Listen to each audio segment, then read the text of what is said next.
দেখো দর্শক বন্ধুরা, আমি হলাম ভাইরাল তিলকা কাকিমা। তোমরা তো আমাকে চেনো, জানো। আর তার থেকে বড় কথা, দেখো, অনেকে মুড়ি খেতে চায় না, খেতে ভালো লাগে না, সে চানাচুর দিই বা ভিজিয়ে খাক বা তরকারি দিয়ে।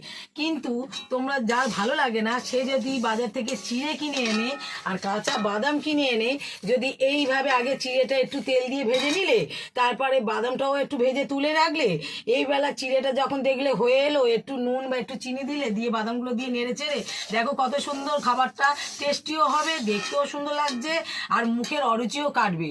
শুধু একটু কষ্ট, আর তাতে কিন্তু সুস্বাদু ভালো জিনিস খাওয়া যাবে। নিজে বানিয়ে খাওয়াটা একটা আলাদা ব্যাপার, আর দোকান থেকে কিনে খাওয়াটা তেলচিতে গন্ধ পাবে। কি ঠিক বললাম তো? গতর খরচা করতে হবে, সেটাও পয়সা খরচা লাগছে, এটাও পয়সা খরচা করে কিনে আনতে হচ্ছে। কিন্তু তফাৎটা এই, যে ওটা হচ্ছে অনেক দিন ধরে ওদের ভাজা থাকে, তেল চিটে গন্ধ পাবে, আর এইটা হচ্ছে নিজেরা এনে তৈরি করে বানিয়ে খাবো, তাতে কত সুন্দর খেতে লাগবে। তোমরাও খেয়ে দেখো, কিন্তু খুব ভালো লাগবে। তাই লাইক কমেন্ট শেয়ার করো, ভালো লাগলে খেয়ে বলো।